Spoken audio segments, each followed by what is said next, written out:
Fala pessoal, sejam bem-vindos, vamos chegando, vamos entrando. E aí, boa noite. Como vamos, pessoal? Salve, salve! Sejam bem-vindos. Vamos lá, deixa eu acender uma outra luz aqui para ficar mais claro, pera aí. Vamos chegando. Opa, cadê você lá? Um segundo, já volto.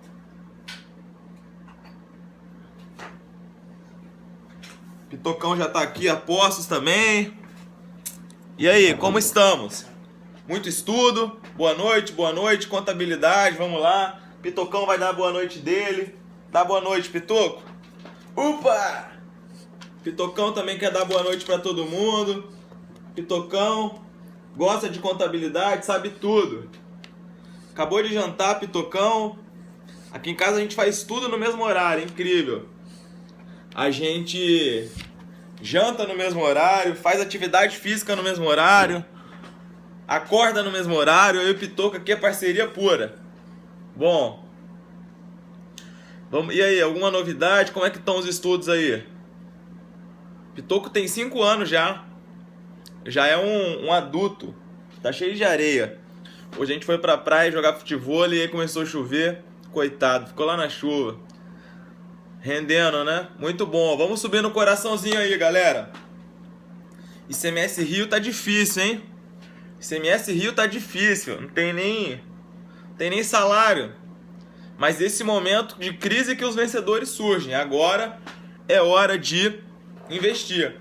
Eu acho que só em 2017 o Estado tá passando por uma situação bem complicada.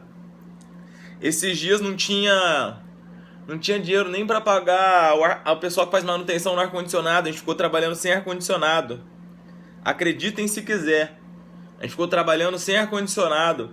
Não tinha dinheiro para pagar o pessoal que faz manutenção do elevador. Ficou sem pessoa lá para fazer a condução do elevador. Tá feia a coisa aqui. Então, não apostem tanto no ICMS Rio por enquanto. Eu vou mantendo vocês informados, porque eu conheço bastante gente lá. Eu vou passando as dicas para vocês, beleza? Mas façam prova sim pro Rio, porque é muito bom.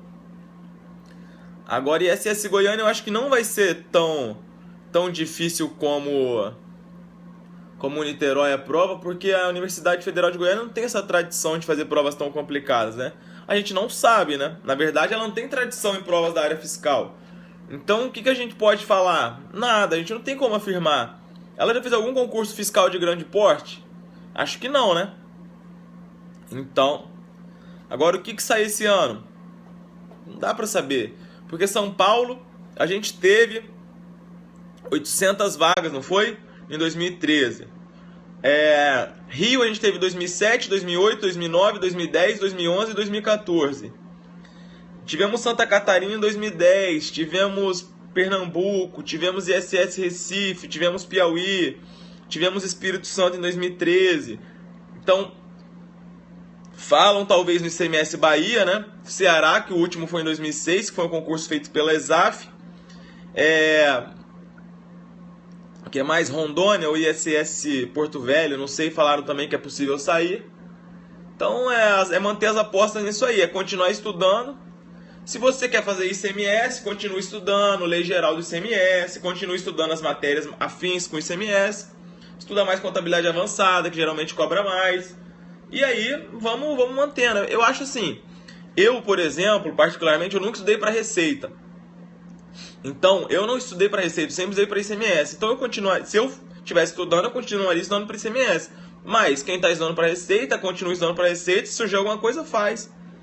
Porque é sempre interessante, a área fiscal mantenha dentro da área fiscal, né? Agora, se tiver uma oportunidade já que dá um concurso interessante, você não vai deixar de fazer? Por exemplo, o TCM Rio. Tem gente que fala, eu não quero mudar o foco porque TCM cai AFO, cai controle externo, não sei o quê. Mas se eu estivesse fazendo, eu não tivesse condição, não tivesse dinheiro, eu ia fazer o quê? Ia ficar esperando um milagre para sair a receita? Não, ia fazer o TCM. Mas aí é de cada um, né? Tem ANAC, tem não sei o que, tem não sei o que. Mas é a opinião de cada um tem a sua realidade. Se a pessoa tem condições de ficar esperando, se tem alguém que está ajudando, se tem dinheiro, se tem condição de só estudar, ótimo. Continua na área fiscal. Agora, se está precisando, tem que fazer. Tem ANAC, tem TCE Santa Catarina, vai sair Tribunal de Contas do Paraná, etc, etc. Então, aí é a realidade de cada um, pessoal. Tá bom? Então, hoje, perito da Polícia Civil do DF, não sei, a gente não sabe também, vai ser uma banca bem estranha, né? Contabilidade também acho difícil, né? No TCM Rio, parece que não. Tá, vamos começar então para não demorar muito. E depois no final a gente deixa mais um espaço aí para discussão, tá bom? Quem puder compartilhar no Facebook, no Twitter, esse Periscope, divulgar aí para os amigos, é muito bom também. Quanto mais gente aqui, melhor pra gente. Hoje a gente vai falar uma coisa que é bem interessante, que cai em provas. Tá? Que a resolução 750, se vocês puderem abrir aí já, ela fala sobre os princípios de contabilidade, né? Ela fala sobre os princípios de contabilidade. Isso geralmente é uma questão bem tranquila em prova, tá? É uma questão bem tranquila em prova. A questão que mais pode confundir no que tange aos princípios de contabilidade é a questão das variações do custo histórico, tá? É a questão das variações do custo histórico. Vocês sabem, inicialmente, os elementos do ativo e passivo, eles são registrados a custo histórico, beleza? Eles são registrados a custo histórico. O que é o custo histórico? É o valor original. Por isso é o nome do princípio. Princípio do registro pelo valor original. Então, o que diz a resolução 750? Para, Pitoco. Inicialmente, as transações são registradas pelo valor original, que é o chamado custo histórico. Só que, como a gente sabe, o primeiro ensinamento que a gente tem na matemática financeira é o que, pessoal? Que o dinheiro, ele não tem valor constante ao longo do tempo, não é? O dinheiro, ele não tem valor constante ao longo do tempo. Então, como a contabilidade, ela se destina a fornecer informações para os diversos tipos de usuário, como o dinheiro não tem valor constante ao longo do tempo, a gente tem que reconhecer variações para que a contabilidade fique o mais próximo possível da realidade. Então, se você olhar a resolução 750 do CFC, ela fala que primeiro nós temos o custo histórico e nós temos variações do custo histórico, tá? Nós temos variações do custo histórico. E nós temos, quais são as variações que nós temos? Custo corrente, valor justo, valor presente, valor realizável, atualização monetária, que antes era um princípio, agora virou um subprincípio, e acho que só, estou esquecendo um. Custo corrente, valor realizável, valor justo, atualização monetária, valor presente. Acho que está faltando um, peraí. Não, são só esses 5 mesmo, desculpa. Então, nós temos as variações do custo histórico.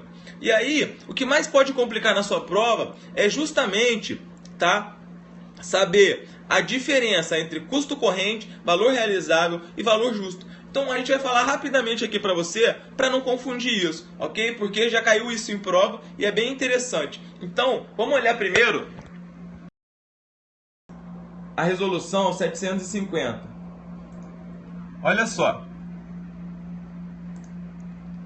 Então, inicialmente, está aqui. Isso aqui é um trecho da nossa aula. Vamos lá. O princípio do registro pelo valor original determina que os componentes do patrimônio devem ser inicialmente registrados pelos valores originais das transações, expressos em moeda nacional. Esse é o chamado custo histórico. Beleza.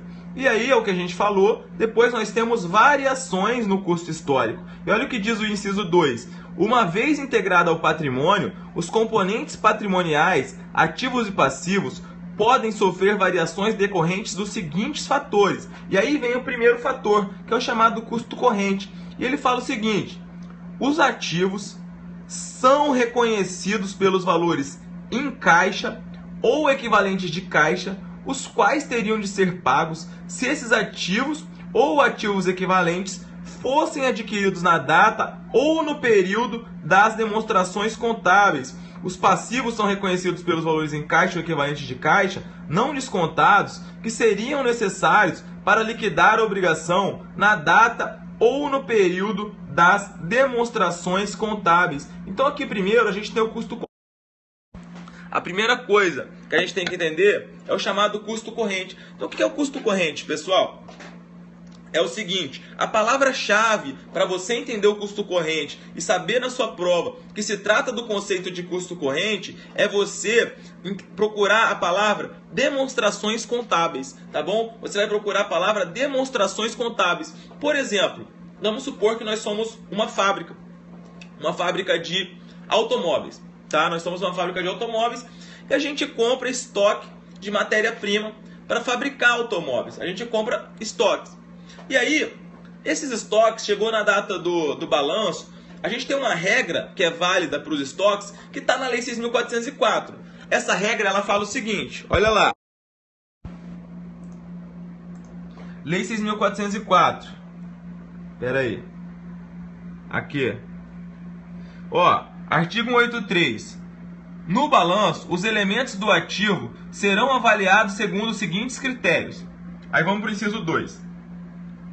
Os direitos que tiverem por objeto mercadorias e produtos do comércio da companhia, assim como as matérias-primas, produtos em fabricação e bens em almoxarifado, pelo custo de aquisição ou produção, deduzido de provisão para ajustá-lo ao valor de mercado quando este for inferior, tá bom? Então essa é a regra válida para os estoques. O estoque... Opa, volta aqui. O estoque, ele é avaliado pelo valor de custo ou valor de mercado. Dos dois, o menor, ok? Só que a gente é uma indústria automotiva. E aí a gente compra matéria-prima. E aí chegou no final do exercício social, sobrou matéria-prima. E aí o que a gente faz? A gente tem que avaliar pelo custo ou valor de mercado.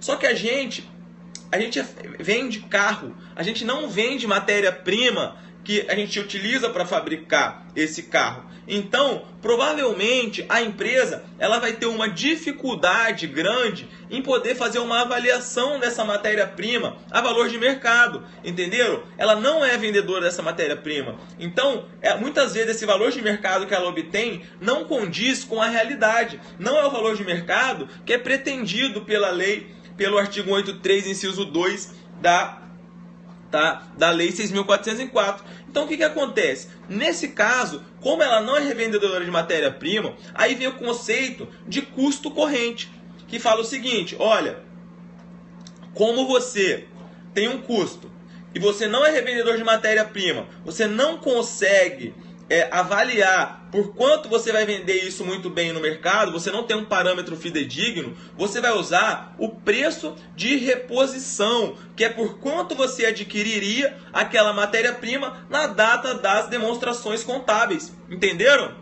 Então, esse é o conceito de custo corrente. E esse conceito de custo corrente, ele é aplicável perfeitamente às matérias-primas. E a gente está falando isso por quê? Porque ele está também previsto na Lei 6.404. Olha o que diz o parágrafo 1º. E vocês veem que tudo que a gente tem previsão na Lei 6.404. Olha aqui. Para os efeitos do disposto nesse artigo, considera-se valor justo, que é valor de mercado, vamos entender como sinônimo, das matérias-primas e dos bens em almoxarifado, o preço pelo qual possam ser repostos mediante compra no mercado. Entenderam, galera? Entenderam? Então, aqui é uma aplicação perfeita do chamado custo corrente. Então, o que você vai lembrar sobre custo corrente na sua prova? Primeiro, você vai lembrar que o custo corrente é aplicável às matérias-primas. Tá? Você vai lembrar que o custo corrente ele é aplicável às matérias-primas. E aí vai lembrar desse exemplo da indústria de carros. E aí você vai lembrar outra coisa, que quando cair na sua prova, você vai procurar a chamada data das demonstrações contábeis. Então, o custo corrente, ele é previsto, ele é o preço de reposição, tá? Ele é o custo de reposição na data das demonstrações contábeis. E aí você vai lembrar do exemplo da matéria-prima, que é o caso quando você não tem um mercado que você possa estipular o preço de mercado com fidedignidade, ok? Entendido? Quem entendeu aí, dá só um ok, Brasil, pra gente continuar. Vamos lá. E subir coraçãozinho, tá muito pouco hoje. Vamos lá, deixa eu só fechar a porta aqui pro ar gelar melhor. Pode falar. Na data que é feito o balanço, isso mesmo. Isso aí. Beleza. Maravilha, ok. Show, galera. Bom ver que tá todo mundo entendendo. Bom, vamos embora.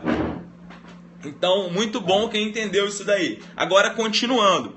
Existe um outro conceito que é o chamado valor realizável, ok? Valor realizável. Agora, imagina, valor justo pode ser entendido como valor de mercado, ok? Uma coisa que vocês têm que entender, galera. O custo corrente é um valor de mercado? Quem acha que sim? O custo corrente é um valor de mercado? Sim ou não? Custo corrente é um valor de mercado? Sim. O custo corrente é um preço de reposição, é um valor de mercado. O valor justo é um valor de mercado? Sim. O valor justo é um valor de mercado. O valor realizável é um valor de mercado? Sim, é um valor de mercado. O que acontece?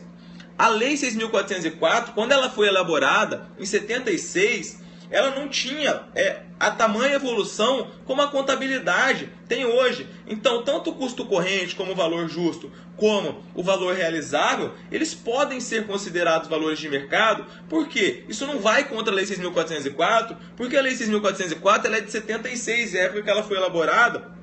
Você não tinha esses conceitos, tá bom? Então, todos eles podem ser considerados valor de mercado, cada um com a sua definição. O valor de mercado é mais amplo, ok?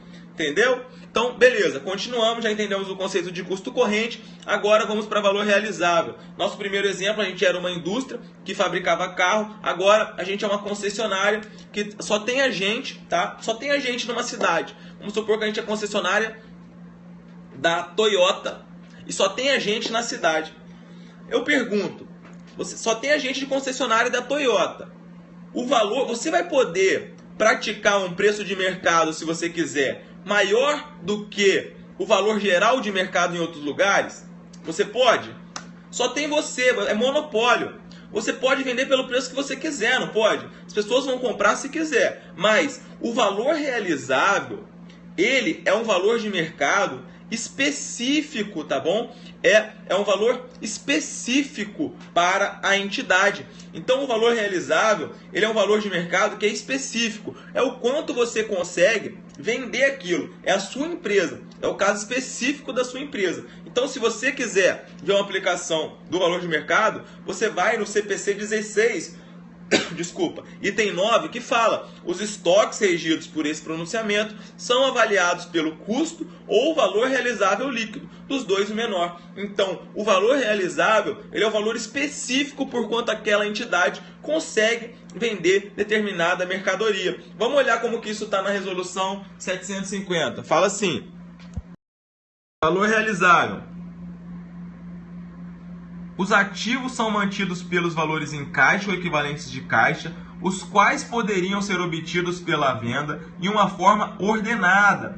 Os passivos são mantidos pelos valores em caixa e equivalentes de caixa não descontados, que se espera seriam pagos para liquidar as correspondentes obrigações no curso normal das operações da entidade. Então, o que você tem que ter em mente sobre o valor realizável, tá? O que você tem que ter em mente é que ele é um valor de mercado específico para a entidade, ok? E ele difere do valor justo, porque o valor justo também é um valor de mercado. Só que o valor justo, olha só o que ele diz: o valor justo é o valor pelo qual um ativo pode ser trocado ou um passivo liquidado entre partes conhecedoras dispostas a isso, em uma transação sem favorecimentos. Então, como exemplo de valor justo, a gente pode dar a tabela FIPE para os veículos. É um exemplo claro aí. Valor justo. Tá ok, galera? Então, se vocês gravarem esses exemplos, tá? A palavra-chave, tá? No que diz respeito ao valor realizável é a venda de uma forma ordenada para a entidade, ok? Enquanto que o valor justo, ele é um valor de mercado genérico. Por exemplo, a tabela FIP é um valor justo, é um valor de mercado. Desculpa.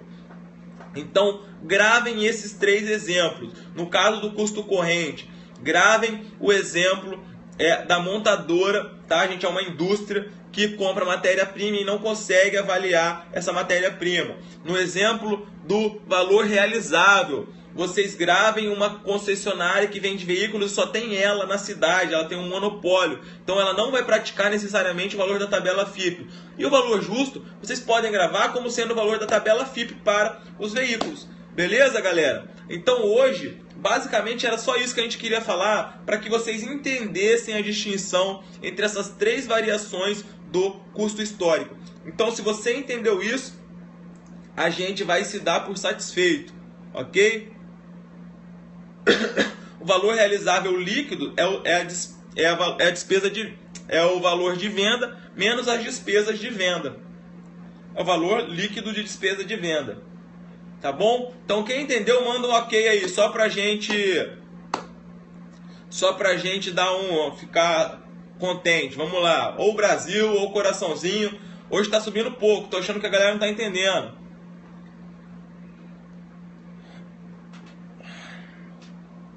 Beleza?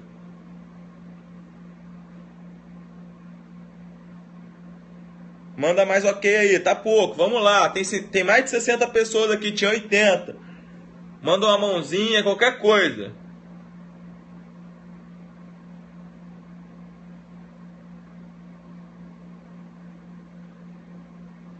Beleza. Muito bom, galera. Muito bom. Muito obrigado aí, então, a presença de todos. Espero que vocês estejam gostando aí das transmissões, tá bom? Hoje eu tô bastante atarefado aqui A gente vai estudar, porque a contabilidade é muita coisa, né? Então não tem como a gente fazer tudo num periscope, é muita coisa, tá bom? Beleza, galera? Um abraço aí pra quem é amigo do Ricardo, olha aí.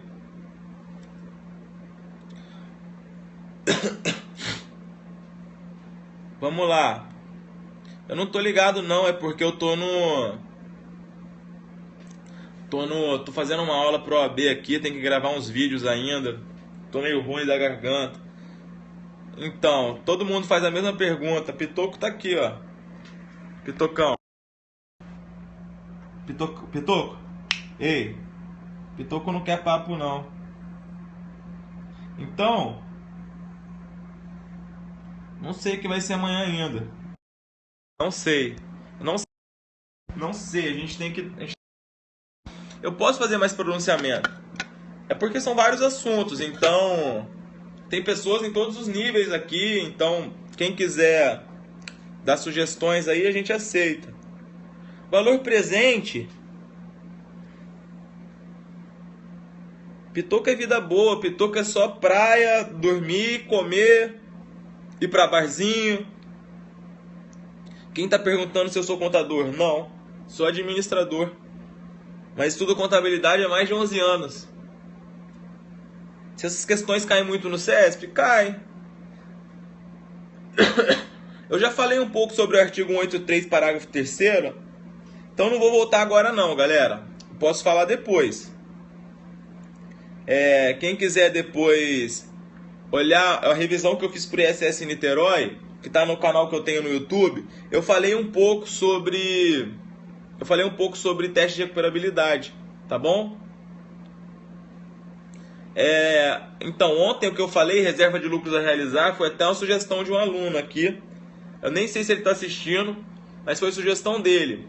Hoje isso aqui é um assunto que eu estava revisando esses dias e eu achei interessante falar. Então quem quiser dar sugestões são sempre bem-vindos, tá? DFC não dá para fazer aqui, não tem como. DFC não dá, arrendamento dá, tá?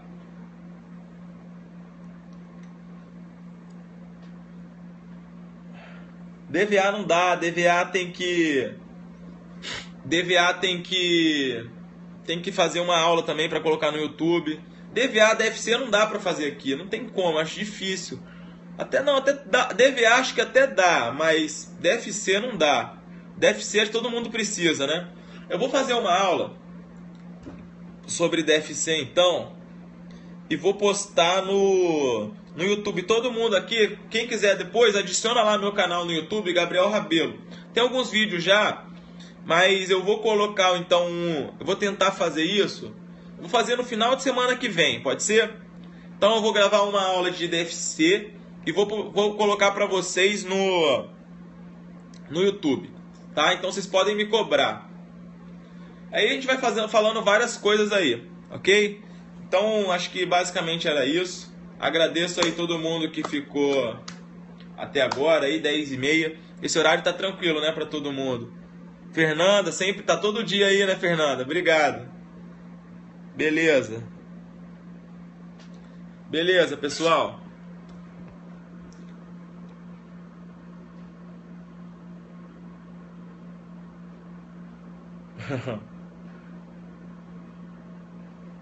Valeu. Beleza, Eduardo Frazão tá sempre lá também falando com a gente. Show. Beleza, valeu então. Vou voltar ao trabalho aqui, bom estudo aí para todo mundo. Então a gente se fala. Quem puder, sempre que começar a compartilhar no Facebook, no Twitter para chamar mais gente. Valeu, pessoal de Brasília, Terra Seca. Tem ninguém na rua. Valeu. Um abraço, tchau, boa noite.